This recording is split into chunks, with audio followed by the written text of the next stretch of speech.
The Pacific theater during the Second World War was unlike any battlefield soldiers had ever known. The dense, choking jungles of Guadalcanal, New Guinea, and countless other islands created a combat environment where men often fought face to face at distances shorter than a city street. In such a setting, every weapon was tested in conditions far harsher than factory trials or training grounds could predict. Rifles, machine guns, mortars, and artillery shaped the outcomes of battles. Yet, hidden in the shadows of more celebrated arms was a tool the Japanese military never anticipated would appear in their path: the 12-gauge American shotgun. To Japanese planners, the shotgun had no place in modern war. It was a hunting weapon, a tool of farmers and sportsmen, designed for birds and rabbits, not men. Their military manuals analyzed British bolt-action rifles, Soviet submachine guns, and American heavy machine guns, but nowhere did they consider the shotgun as a battlefield implement. That oversight left them unprepared for the close-range devastation that Marines carried with them when they stormed through the Pacific Islands. The Winchester Model 1897 and the Model 1912 were the principal trench guns pressed into service. Both were pump-action shotguns, capable of firing 6 rounds of buckshot in mere seconds.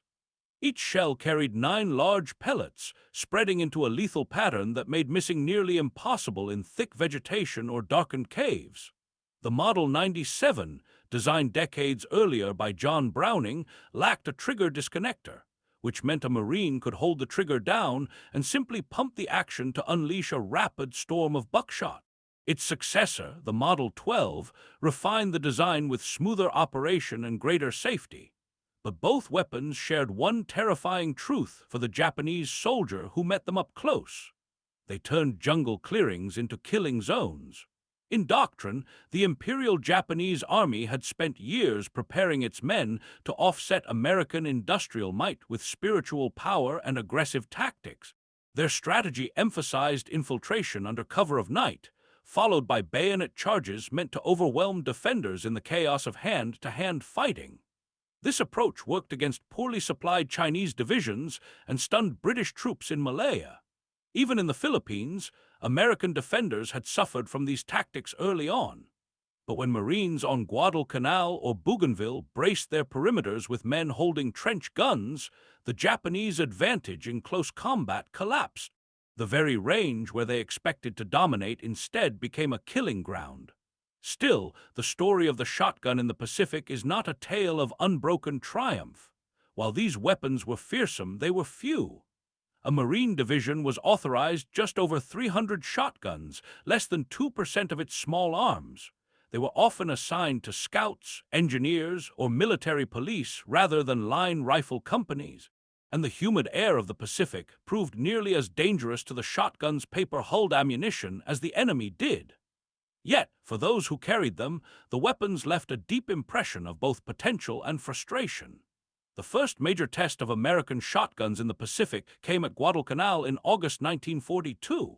When the 1st Marine Division waded ashore, their ranks carried the familiar M1 Garand rifles, Browning machine guns, and a scattering of trench guns.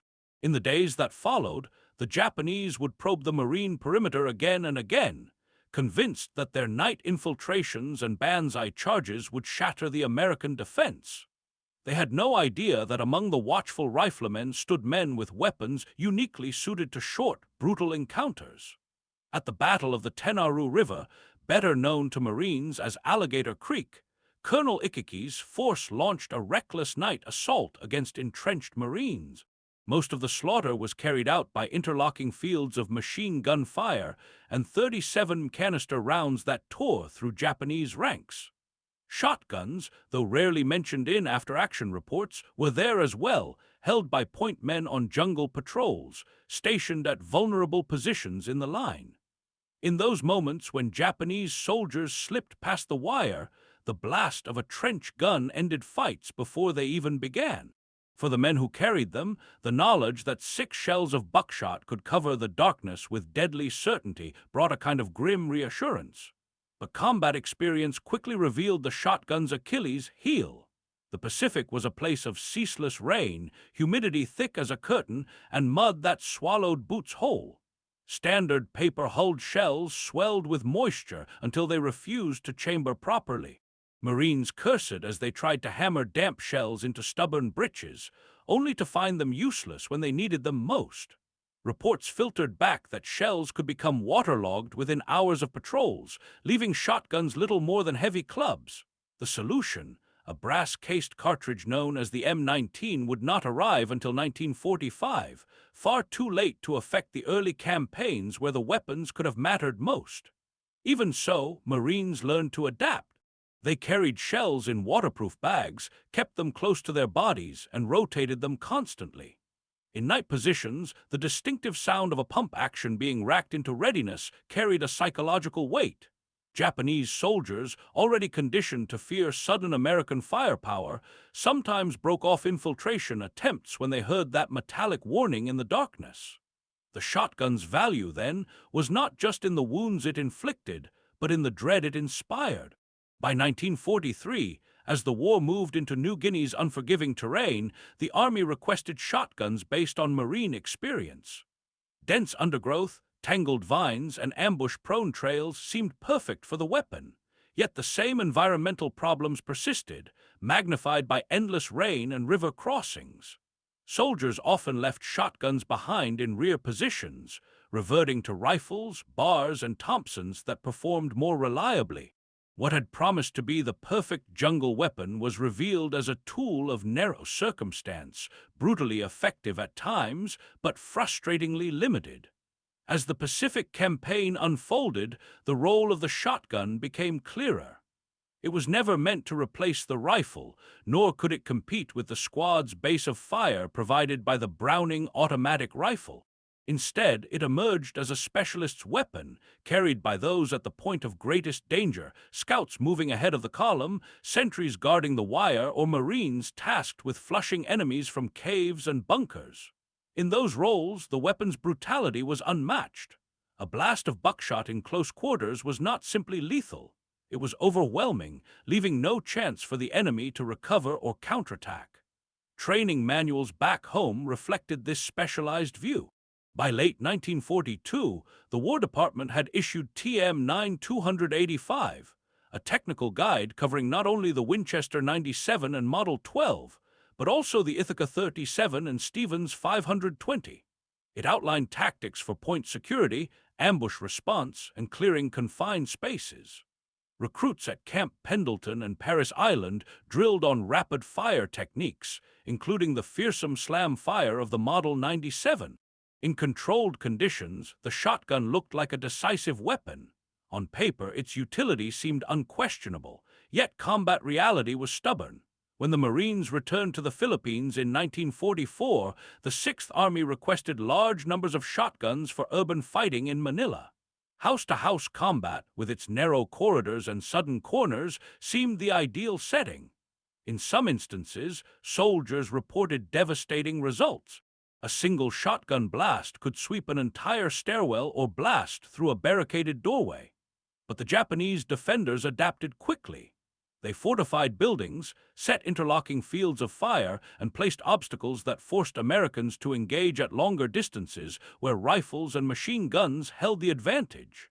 In such conditions, the shotgun's power was blunted, useful only in brief flashes before giving way to the sustained fire of Thompsons and Garands. On Iwo Jima, 3 Marine divisions carried nearly 1,000 authorized shotguns. But the volcanic ash, the intricate tunnel networks, and the hardened bunkers of the Japanese rendered the weapon almost irrelevant. The battle was dominated by flamethrowers, demolition charges, and combined arms tactics that brought tanks and artillery into play at every stage. Veterans later remembered shotguns more as tools for guard duty or prisoner control than as decisive battlefield instruments. In the black sands of Iwo Jima, fire and explosives carried the day, not scatterguns. The absence of Japanese countermeasures is telling. Unlike flamethrowers, which prompted new defensive tactics, or tanks, which forced the digging of spider holes, the shotgun drew little reaction.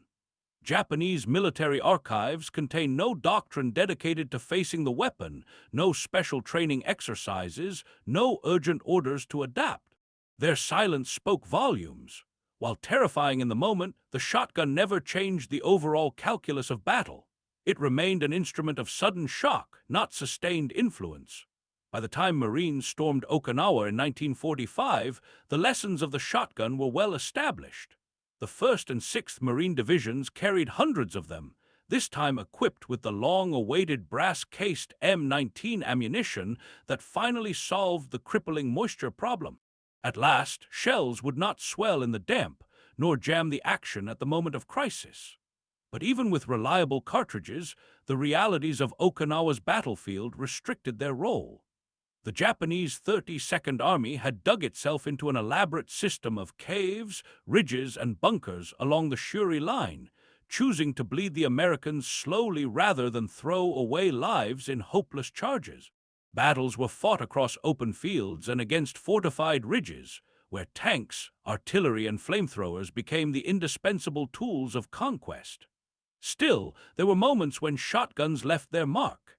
In the final clearing of captured bunkers, or when Japanese soldiers tried to slip back through infiltration routes at night, Marines armed with trench guns delivered abrupt, crushing fire. Military police companies used them to control vast crowds of civilians fleeing the combat zones, a grim duty that required both authority and unmistakable stopping power. But in the grand sweep of Okinawa, the costliest campaign of the Pacific, the shotgun remained on the margins, a supporting player rather than a star. This limited role is reflected in the words of the veterans themselves.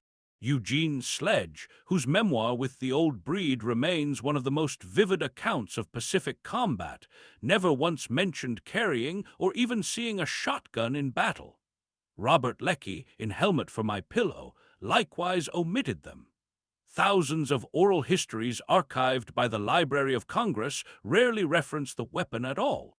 When veterans did recall them, it was in narrow circumstances. A sentry standing watch on a jungle trail, or a patrol point man gripping the pump action with nervous anticipation. Their memories confirm what records already suggest: shotguns were present but seldom decisive. And yet, in American memory, the weapon took on an aura larger than life. Post-war films depicted Marines blasting through Japanese caves with trench guns, their thunderous blasts echoing in theaters across the United States. Later, video games and popular histories reinforced the image, cementing the shotgun as an iconic Pacific War weapon. In truth, this was more mythology than fact. The image of the Marine and his shotgun resonated with the American spirit of improvisation, of turning a hunter's tool into a soldier's weapon, but reality told a subtler story. Production figures add another layer to this myth. Winchester produced tens of thousands of Model 97s and Model 12s for government contracts. Stevens, Ithaca, and Remington supplied still more. On paper, the numbers suggest the potential for every Marine squad to carry one, but supply records tell a different story. Most were issued to training camps, guard units, or rear echelon security details. The bulk of the fighting was done, as ever, by rifles, machine guns, mortars, and artillery. The shotgun, for all its cultural impact, rarely stood at the center of combat operations. The true legacy of the shotgun in the Pacific War lies not in the scale of its battlefield impact, but in the lessons it offers about myth, memory, and the gulf between expectation and reality. American planners had imagined it as the perfect jungle weapon, compact, devastating, and easy to handle in terrain where rifles seemed unwieldy. In training fields across California and the Carolinas, recruits were drilled in slam fire techniques and taught to believe the shotgun could stop an enemy charge in its tracks. That image followed them across the ocean, where reality intruded with cruel indifference. Ammunition swelled in the humidity, patrols fought at ranges too long for scatterguns, and doctrine evolved toward combined arms that emphasized overwhelming firepower rather than close, individual clashes. Japanese soldiers, for their part, never developed countermeasures because they never needed to. Their officers complained about American artillery, cursed the flamethrower, and struggled to counter tanks and naval bombardments. But in their captured manuals, in their post-war interrogations, and in their battlefield reports, the shotgun appears only rarely. The weapon had not been a decisive factor, and so it left little trace in their tactical thinking. In the grand duel of strategy and firepower that consumed the Pacific, it was simply too minor a presence to shape events. And yet, the mythology endures. The image of a Marine racking a pump action in the shadows of a jungle path remains irresistible. It speaks to a kind of rugged pragmatism, a vision of Americans using every tool at their disposal, unburdened by old-world conventions. German officials in the First World War had decried the shotgun as barbaric, even threatening reprisals against prisoners caught with them. The Japanese made no such protest, not because they accepted it, but because its use scarcely registered compared to the tidal wave of steel and fire that defined American operations. After the war, shotguns drifted back into obscurity, reassigned to police armories, guard units, and civilian markets. They would reappear in Korea and later Vietnam, once again filling niche roles, door breaching, tunnel fighting, and point security. Their pattern of service reflected their Pacific legacy. Weapons of sudden, shocking effect, but never the cornerstone of infantry tactics. For the Marines who carried them in 1942 or 1943, they were both comfort and burden. Comfort in knowing they could stop an enemy at 10 yards with certainty, burden in realizing that beyond that they had little reach. The story of the trench gun in the Pacific is ultimately a story about perception. To Japanese soldiers who stumbled into its blast, it must have seemed like an instrument of raw terror. To Marines who trained with it, it promised more than it could deliver. To Americans back home, fed on newsreels and later films, it became a symbol of ferocious jungle combat. But the historian's eye reveals the truth.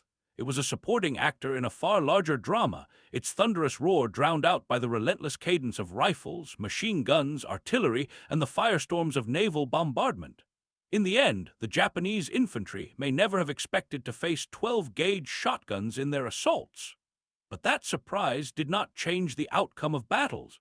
What defeated them was not a scatter of buckshot in the undergrowth, but the full weight of American industry, logistics, and combined arms mastery. The shotgun story, stripped of legend, is one of limited influence and enduring myth, a reminder that in war, weapons achieve significance not only through what they accomplish, but through the stories told about them afterward.